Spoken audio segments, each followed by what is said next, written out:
Hey everyone, I'm JP Cole, And I'm Julie Cole. and we're the co-owners of Cole Wellness, which is a therapeutic wellness center located in Ballantyne, South Carolina, devoted to helping clients improve their lives through counseling and personal training. During the pandemic, we've been doing a lot of telehealth sessions, and slowly but surely we're opening up to one-on-one sessions for some of our clients. And we just wanted to thank you for watching and let you know we're still in business. That's right. And we look forward to sharing this podcast with you, and want to remind you can catch up with us on all forms of social media at Cole Wellness or at info@colewellness.com. Awesome. Thanks. Thank you. What's up, everybody? I'm JP Cole. And I'm Julie Cole. And I'm Joanna Derrick. And welcome back to the Cole Wellness Podcast. We are coming to you from the beautiful Kynard, South Carolina, just north-southeast or west of Joanna, and somewhere near Whitmire, South Carolina. Right. That's right. And we're at Magnolia RV Park. Yep. How we got here is its own fun story.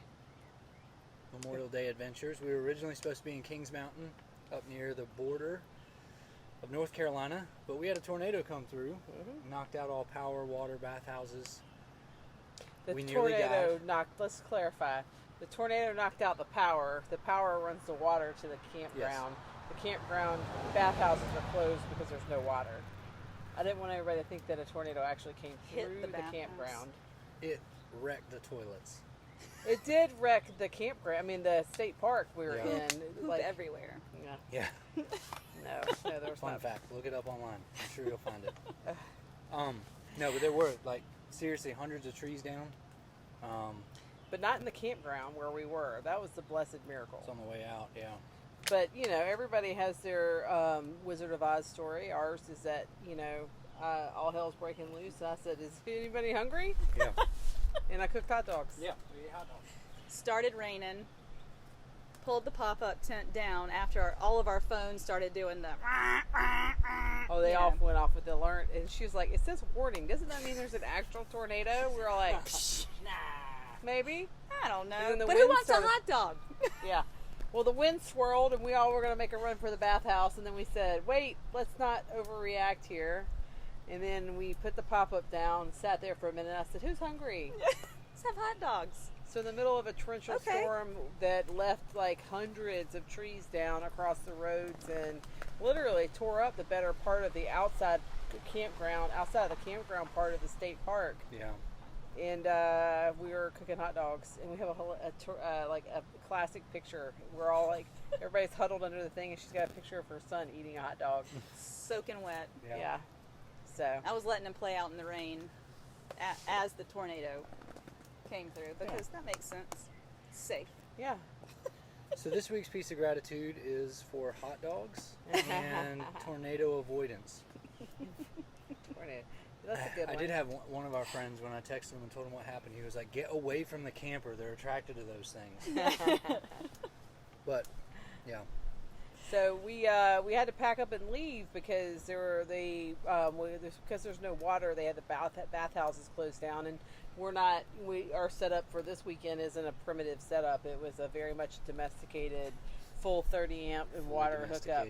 Yeah. 2.5 children. Yeah.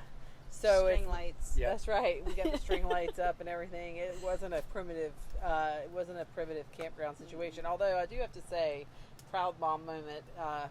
You're not a true southerner until you've taught your kids how to dig a hole and poop in it in the woods. And my child had to poop, so we taught her how to dig a hole and poop in the hole. I was proud of her. Yeah. So. Anywho. So we packed up. We were heading home yesterday. And so our common theme is keep going. Every Sunday we do a keep going thing. And so yesterday we packed up. We were resolute. We're just going to go home. And we were about 30 minutes out from having stopped and had breakfast. And Joanna calls and says, I just passed away Lake Wiley sign.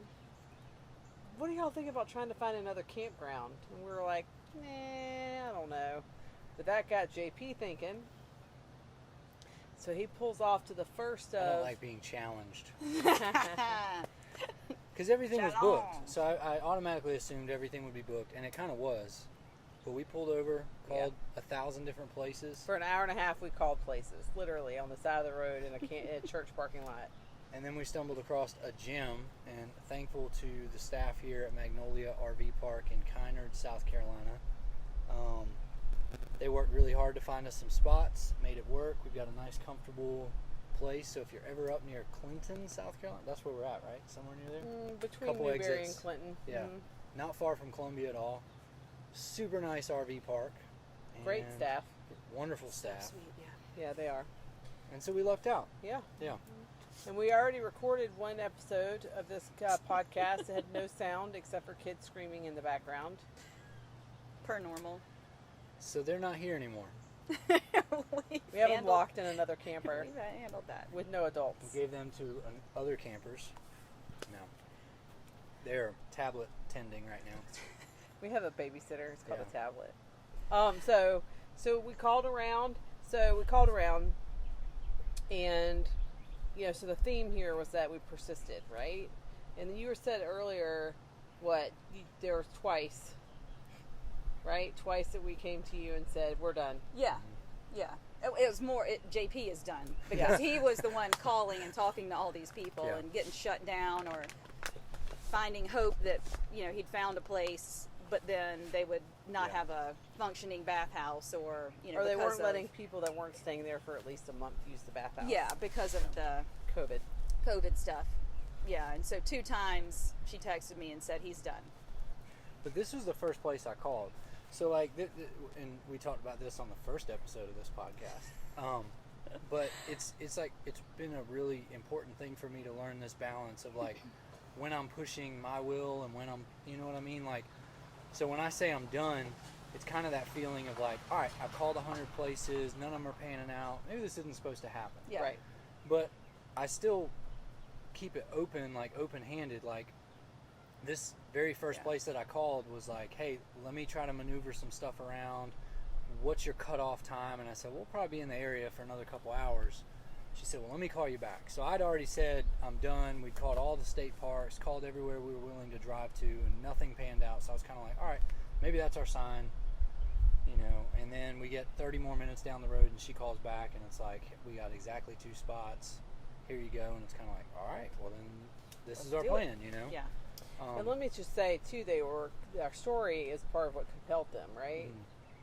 Yeah. We shared honestly that we had been in another RV park or we'd been in another campground and a tornado. And I nearly died.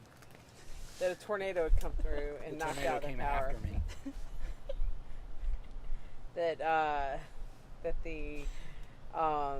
This is the story that we had to leave and we were displaced and we called everywhere, and so they had 2 sites that they weren't going to open up for the weekend. And they're great. And they're great. Yeah. They've worked out good. They even let us put up a blow-up pool. Mm-hmm. So, but that theme of continuing to keep going, continuing to persist, it's easy to give up when things get a little bit difficult. And camping is important to us, but it really, in the grand scheme of things, this is a luxury thing. This isn't a major life problem. So I'm not trying to compare our camping struggles with major struggles in life, but it is kind of a cross-reference and an example of how when we continue to push, we often find things open up. Now, and I'm not advocating for push your will to the to the absolute lengths, but I can say that there's not even a measurable amount of stories that I could give you of times where had I not just pushed a little bit farther, not persisted a little bit longer, that something would not have panned out.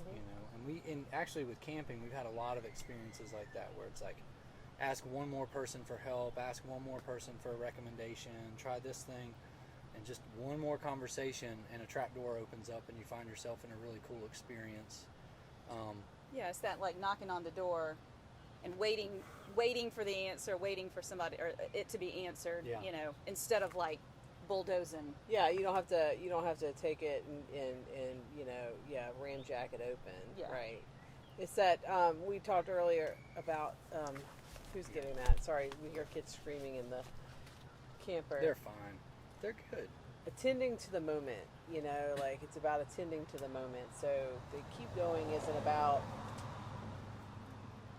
It's not about having your eyes resolutely on one idea and bullying through that no matter what. Yeah.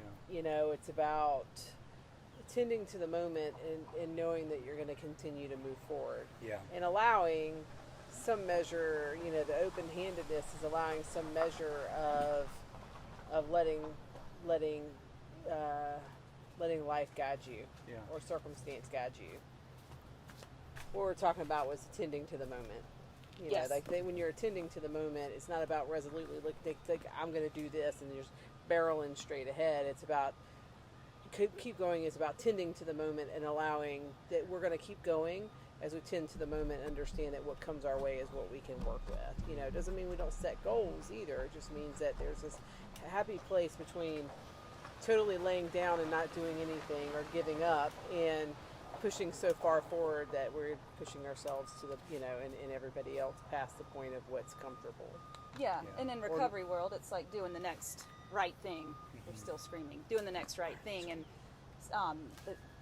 they're just being silly. Yeah. Yeah. And sometimes, you were talking earlier, like sometimes that is eating.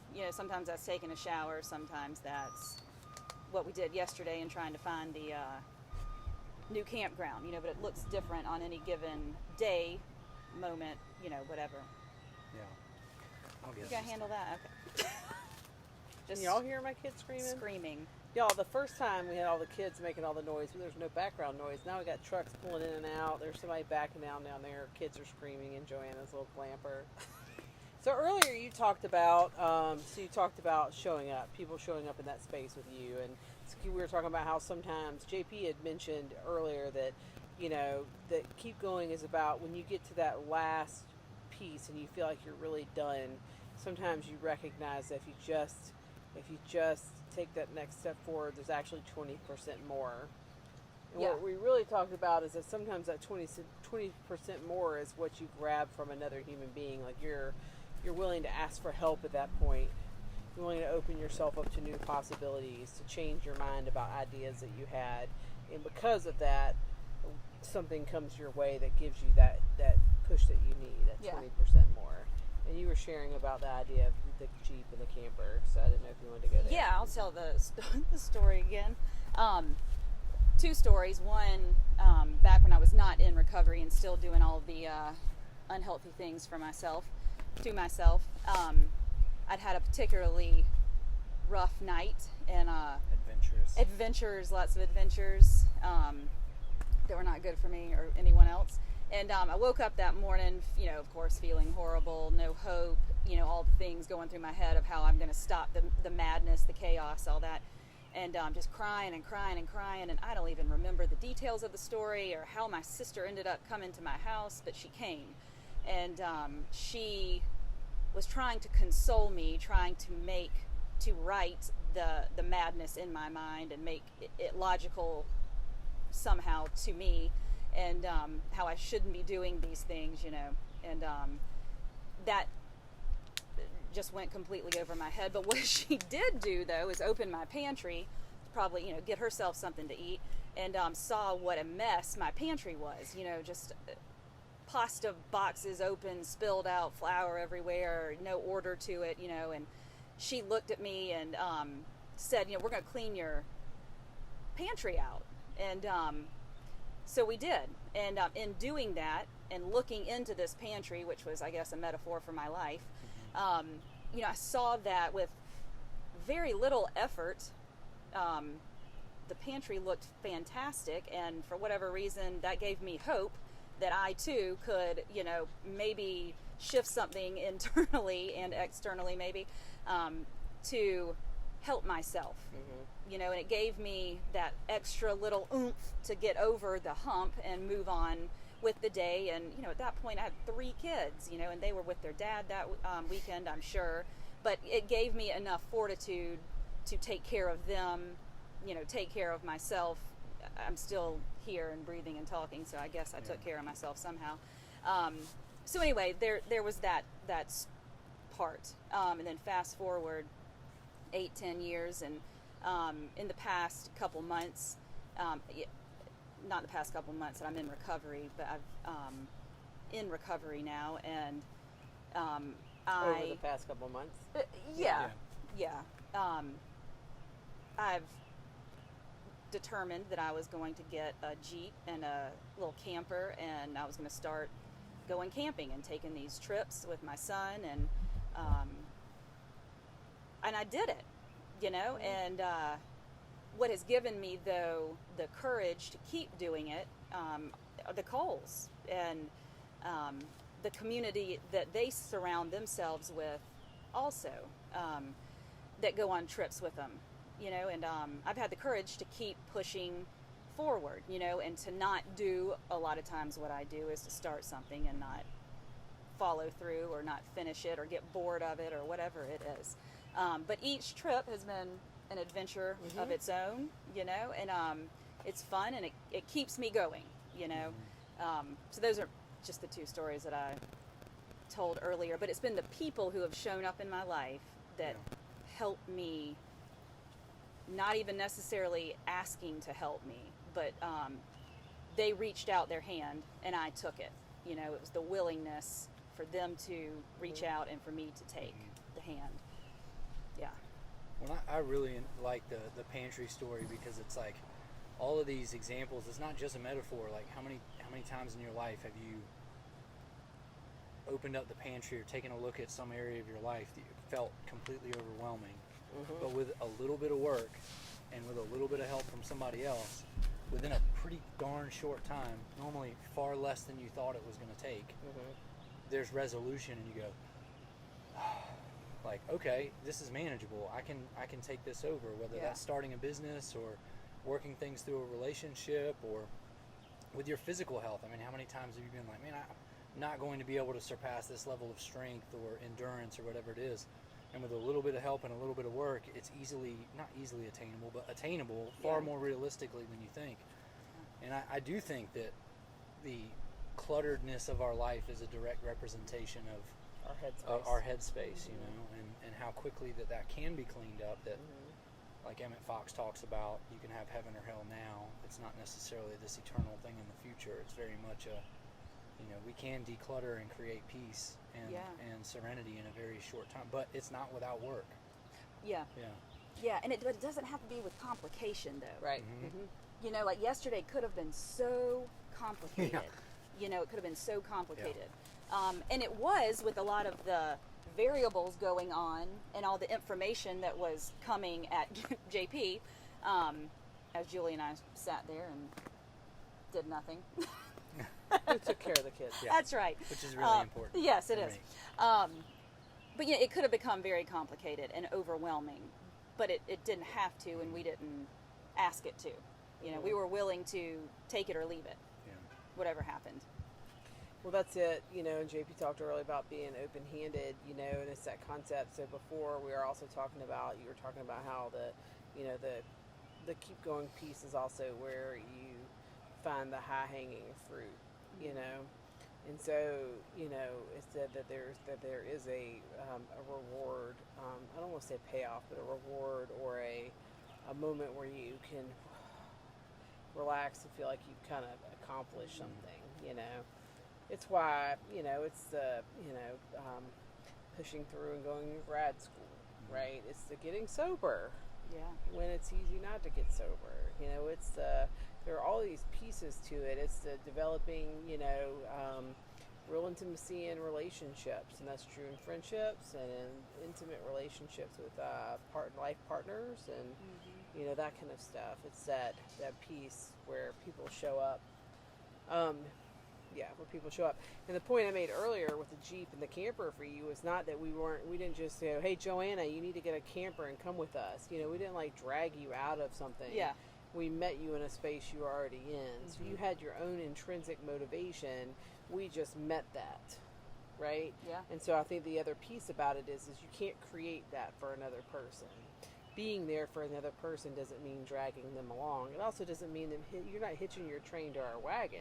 Right. Either. Yeah, I'm my own independent entity. Right. Yeah. That's right. Yeah. You were going to be doing it no matter what. You just wanted to see if you could mirror along with us when we were going somewhere so that you could feel comfortable doing it. And you were familiar with it, and you were with people you knew and trusted. Yeah. Sorry, sure. Something just came flying at my face. Yeah. But then you also recognize that, like, you see it here, You saw it at Apache. You saw it at Black Forest, which is even Kings Mountain. Like, you can show up and people are willing to help. For sure. People are willing to help. Yes. Like, you're not left back in your camper by yourself. Somebody always run over and spot you, especially if you're a female. Yeah. I'll be spotting JP, Ain't and nobody trying to help me. well, I'll be spotting JP, and I'll have dudes go, "You need help with that?" I'm like, "Oh, got it, thanks, Yeah. good." Yeah. But it's that kind of thing. So it's also that piece of there's people willing to help. You know. Yeah. And as I'm sitting here listening to y'all talk and thinking, it's also this not being satisfied with. And I think that can be, it's the whole, that can be a character defect. Sure. Or an asset, It's that space between good is the enemy of the best, right? And perfection is the enemy of good. Yeah. Right? Like, there's a space between those, right? Because seeking perfection, can shortchange satisfaction with progress. But Yeah. seeking to be okay with where we are and not really push past that can also be shortchanged with what's a better way of life for us. Yeah. Yeah. So there is this place, in between those spaces. JP's sponsor likes to say, I know I'll never be perfect, but to push for that space is a Push part. for excellence. Yeah, it's the growth process. In that, understanding that it's the process, and that's another thing we come back to a lot, is it's the process of trying to work towards that. That's where the real magic is. It's not necessarily the achieving of it, because a lot of times you achieve it and it never feels the way you think it's going to feel. Yeah. You know what I mean? And I think that's the most spiritual thing that we experience. Like Dr. Kevin McCauley talks about, that addiction is, a pleasure deafness, this inability to hear or experience pleasure properly. And I think a lot of people in recovery relate to that feeling of, we get this thing that we want and it's never quite enough. But I really believe that that's a human condition. It's part of how our brain is set up. It's part of how we were intended to have this thing that constantly keeps pushing us forward. I think it's evolution. It's a healthy, wonderful thing. The problem with us is that when we introduce substances, we have this easy out. I could work hard and feel good about 4 years of school, or I can get high right now. And my brain learned really early on to take that low-hanging fruit. So it's like this thing that joy doesn't exist without work. Yeah. Happiness doesn't exist without discomfort. It's not possible to experience hot without cold. Those two things, this idea that we can have our cake and eat it too, doesn't exist. We have to go through hard times in order to experience. I can remember, I use this example all the time. I don't know if I've shared it on the podcast, but my first car was a Mazda Protege. The AC was crap. And in South Carolina summers, the way that I got around it, motorcycles.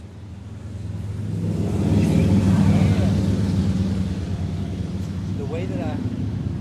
Hold on. They're still coming. Go. Wait for it. Okay. All right. The way that I got around it is I would get in the car and I would intentionally leave the windows rolled up. I'm a glutton for punishment, but when you're riding in a car and it's 115 degrees for the first 2 miles and then you roll the windows down, it feels amazing. It's like heaven. Now, I didn't have AC, but in that moment it felt like I had AC, And so it's all about perspective. Like, when we can channel that in a positive way, like, I'm a glutton for punishment in the other direction now. It's almost like, man, I want to dig into that push hard, because I know that when it kind of does pan out, when you have called 100 places and the last one calls you back and you show up and it's perfect weather, that's going to feel 10,000 times better than had we called one place and it been real easy, So kind of got off on a tangent there, but that does tie into keep going and the point of how do we keep our hands open, how do we not try to just force our will all the time, but also not give up early. And I think I've been really guilty of that in my own life, of pushing and then wanting to take the easier, softer route. I know I want this higher hanging fruit and successful business or marriage or health or all this stuff, but then, man, working out X amount of times a week is just too hard. I'll cut back off of that. Or eating clean, you know what I mean? It's easier to take the softer road, then do the harder one. But the harder road reaps much better reward. Yeah, and this fantastic segue to the last story that I told on the first attempt at this recording of this podcast. Okay. But Yeah, my legs are hurting. Oh. they've already heard it now, but they had not earlier. So bragging on them, and 'cause I watched them. I watched Julie and JP because I have a lot of respect for both of them, and I know they've done the work, and so they are good examples for me early in recovery to watch. And earlier this weekend, whenever it was, could have been 3 days ago, could have been 2 days ago, could have been an hour ago, I don't know. It's currently going on. They came into conflict, and I've been married before, and so I sensed it, the conflict, and I looked at them, and I was standing far away from them, and I didn't hear what they were talking about or anything. I heard JP say the word communicate, but I don't know what the issue was or anything. And Julie, He said stop.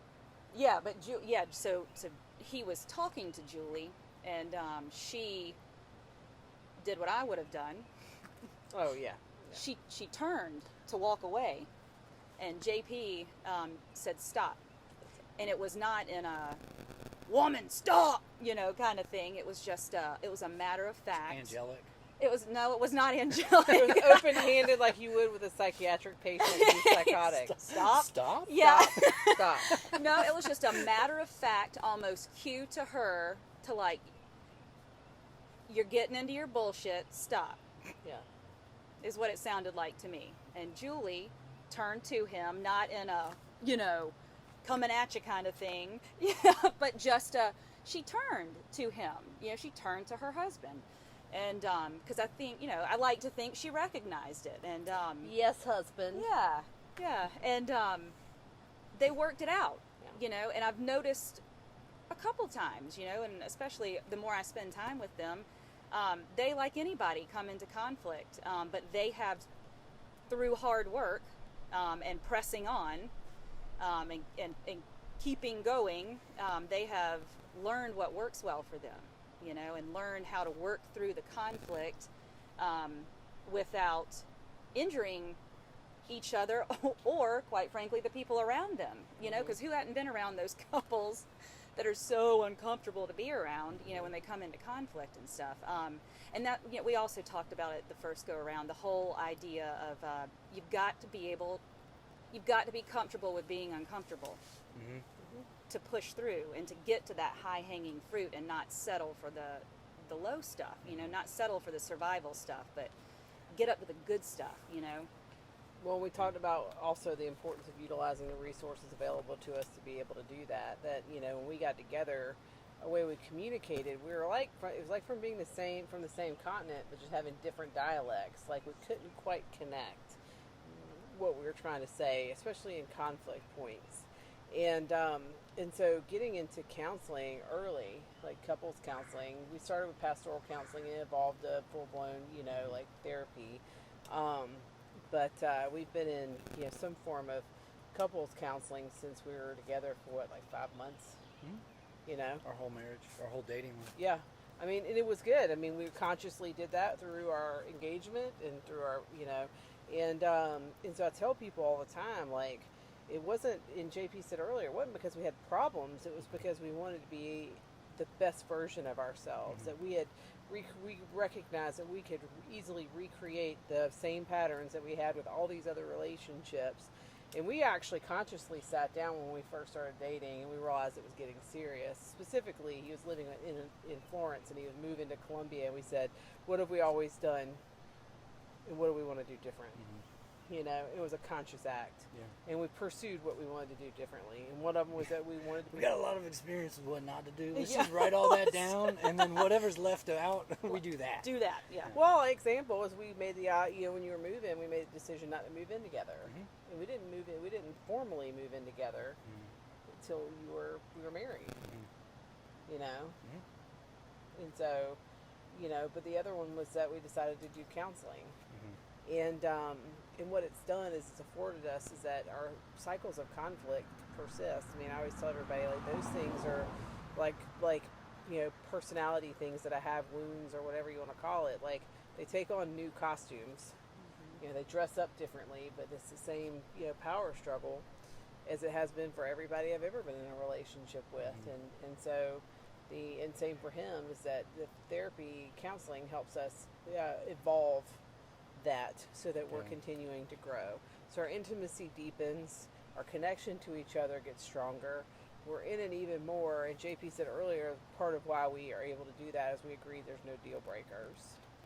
Now, we didn't do that when we were 2 or 3 or 4 or 5, 6 months dating, but when we made the decision to get married, we made the decision that there was no deal breakers. Yeah. And that as long as we were both showing up and doing the work. Yeah. And we do. We just had therapy this past Thursday. Yeah. And I get that there's an inherent bias as therapists. It's easy for us to kind of buy into that. But, like, I talk with my clients all the time about how pretty much every other area of life, culturally, we're comfortable with this idea of you don't have to wait until things get in crisis mode to make change in your life. Like, people are comfortable with buying a workout program, hiring a trainer, going to a doctor for lab work.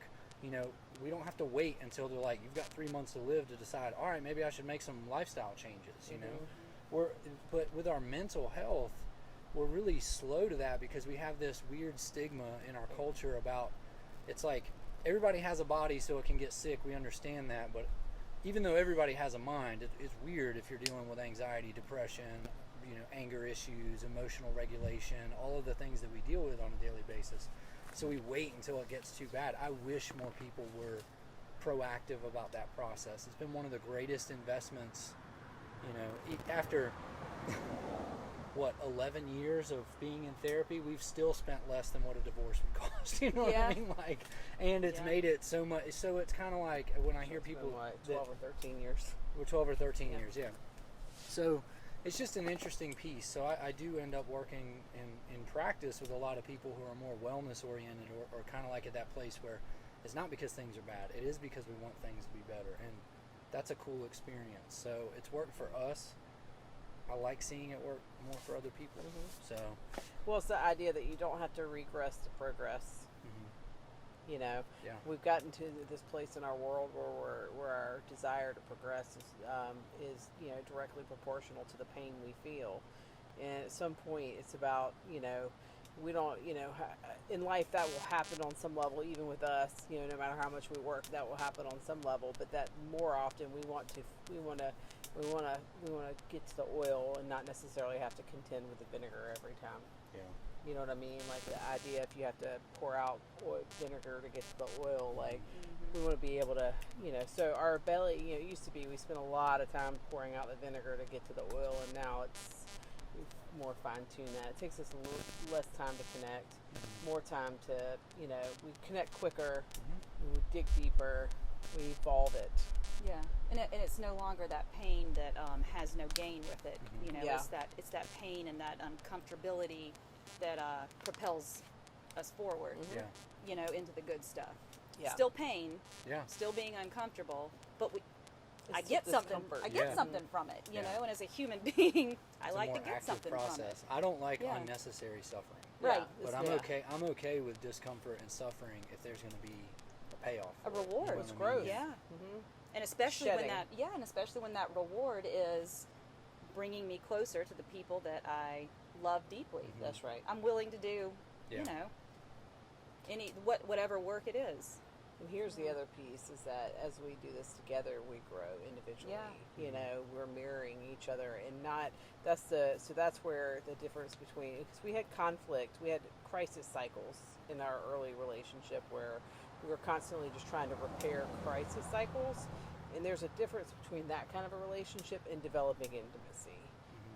One is just you're creating crisis to feel better about an eventual demise. The other one is a deepening of a process. And all of my relationships prior have been trying to, basically run from demise. This one was leaning into joy and intimacy. And it wasn't always that way. I mean, we had to step away from each other, make some decisions about what things, and then get back there. but JP is now a mirror for me, and I grow individually because of our life together, and in good ways. What? No, it's just Oh, you're doing the Cheesing. face. Yeah. Mhm. I hope he grows because of me too. oh yeah, for sure. Well, it looks like something good's Definitely happening. taller. Hairier. I'm hairier. Yeah, we both got As they were hair. talking, as they were talking about earlier, hairier in the wrong places. Yeah. Mm. yeah. Let's not do. Let's That's not next deepen week's. that. Alright, and moving on. Oh, to buddy. this guy. Look at this guy. Hey, Hey, how are y'all? buddy. You got a dog walking by. He's a big dog. Big guy. Hey, buddy. Lumbering. So, Hey. I guess that's a good place to Yeah. wrap up before the kids Did set you have anything fire else that to you the wanted? Nope, not a thing. Well, thanks for coming and being Not on a with us thing. again. Yeah, I would like to say one more thing, Yeah. Yeah. as I am apt to do. How lucky and grateful, we are. I am, and I speak for y'all, but I feel like you probably feel this too. How lucky we are to be in a position, and we were talking about this earlier, to be in this position, just by virtue of the fact that we're able to do this that we are doing right now, and whoever's watching this on the internet, on a computer or a phone, we're so lucky to have the resources that we have. There really and truly is no excuse. Right. We're not ever stuck, and Yeah. that's a big 12-step belief, but it's true. We are never ever stuck. There is always a person or a resource, or just Yeah. there's always a hand, either whether it's a real one or a metaphoric one, reaching out to us. Yeah. And we just have to open up and be willing to take it, to take that next step forward, and whether it's a big step, medium step, huge step, it doesn't matter. The step is part of the process, That's right. and it's integral. It must happen. Yeah. So no matter what you're facing in life right now, whether you feel like you've just this place where you're just life is amazing, or you're in this place where you feel like life is a real struggle, that keep going is about that. Yeah. Mm-hmm. No matter what. No matter what. Yep. Tend to this moment. Yeah, absolutely. Life will unfold. We're going to attend to some lunch meat. Heck yeah. We're now hungry after filming this 9 times. So hopefully the audio works on this. Well, Keep busy. going Thank as you we're so just much. evolving this Yeah, process. absolutely. Thank you, everybody. Yep. We Thanks. appreciate your Yep. time. Yeah. Thank you. You can follow us on coldwellness.com and all forms of social media. This is number 20.